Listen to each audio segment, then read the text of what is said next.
Suppose a salesman in an electronics store offers you a deal. He has a free, highly entertaining product for your 11-year-old that will occupy her for 40 to 50 hours a week. Would you take it? You really can't answer until you know what she must give up to spend all that time on a device. When the first smartphone arrived in 2007, it was a harmless digital Swiss Army knife, a tool you pulled out only when you needed a flashlight or a map. But by the early 2010s, app stores created fierce competition. The winners adopted advertising-driven models that required them to monopolize human attention to survive. Economists evaluate trades like this through opportunity cost, the loss of potential gains when one alternative is chosen over another. When a child chooses to stare at a screen, they subtract that time from every other part of their development. Today, the average teenager reports about 7 hours of leisure screen time a day. But when you factor in multitasking, checking social media while in the real world, nearly half of all teens say they are online almost constantly. That amounts to 112 hours a week where they are not fully present in their own lives. The smartphone creates a massive developmental vacuum. It consumes thousands of hours during the brain's most sensitive rewiring phase, leaving little room for the experiences required for healthy growth. Adolescents biologically require face-to-face, synchronous, physical play. Navigating real-world group dynamics in person builds the neural circuits necessary for adulthood. This chart shows the daily average number of minutes Americans spend with their friends. Look at the youngest demographic, ages 15 to 24. After 2013, the time teenagers spent physically together collapsed into a sharp, uninterrupted downward trajectory.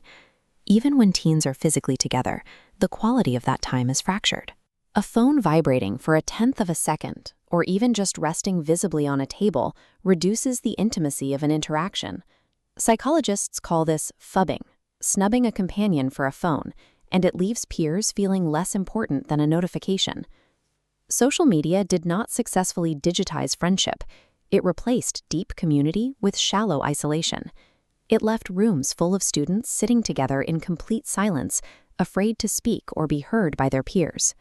To function properly, teenagers require 8 to 9 hours of sleep a night. This biological baseline allows the brain to consolidate learning and regulate the development of the frontal cortex, the area responsible for impulse control. This chart tracks the percentage of U.S. students getting less than 7 hours of sleep on most nights. Immediately following the widespread adoption of the smartphone in 2013, chronic sleep deprivation spikes aggressively upward for both boys and girls. Corporate incentive structures actively engineer platforms to compete with this biological need. Features like infinite scroll and autoplay are designed to keep users engaged past midnight. As the CEO of Netflix told investors, their primary competition is sleep. Trading restorative rest for infinite scrolling directly triggers the systems responsible for adolescent anxiety, depression, and poor impulse control. In his story, Harrison Bergeron, Kurt Vonnegut imagined a future where the government forced citizens to wear earpieces that buzzed every 20 seconds. These noises were specifically designed to interrupt sustained, complex thinking. That fiction is now a reality. The average teenager receives 192 push notifications a day from social media and messaging apps. That is a forced cognitive interruption every 5 minutes, every waking hour of the day. This prevents the development of executive function, the mental skills used to manage time, focus attention, and execute plans. It's a slow maturing process, and a continuous stream of immediately exciting off-ramps prevents the brain from ever practicing how to stay on one path. The app industry's competition for eyeballs has trapped a generation in a permanent scatterbrained state, unable to follow a single train of thought to its conclusion. You might ask why teenagers don't simply choose to put their phones away. They struggle to do so because their conscious willpower is being actively bypassed. Decades ago, psychologists like B.F. Skinner demonstrated operant conditioning. He showed that repeating small, unpredictable rewards for a specific action will wear a smooth path in an animal's brain, ensuring they repeat the behavior as if in a trance.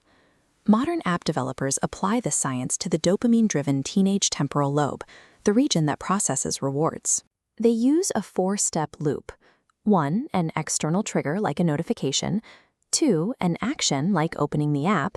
3, a variable reward like a like or comment. And finally, 4, investment. By uploading photos and linking to friends, the user invests a piece of themselves into the platform. Once this happens, the trigger becomes internal. The mere thought of social validation releases dopamine, creating a craving that picks up the phone even when no notification exists. This systemic hack of neurochemistry bypasses adolescent willpower, rendering traditional discipline irrelevant. In the span of a single decade, a biologically nourishing play-based childhood was replaced by a predatory phone-based childhood. The primary threat lies in the simple math of the clock. By staring at a screen, teenagers surrender the real-world experiences necessary to grow into healthy adults. We cannot uninvent the technology, but we can alter the environment. Implementing phone-free spaces, especially by locking away devices for the entire school day, forces a break in these engineered behavioral loops. Giving Generation Z the space to reclaim their own development allows them to finally experience the true, lasting value of undistracted human connection.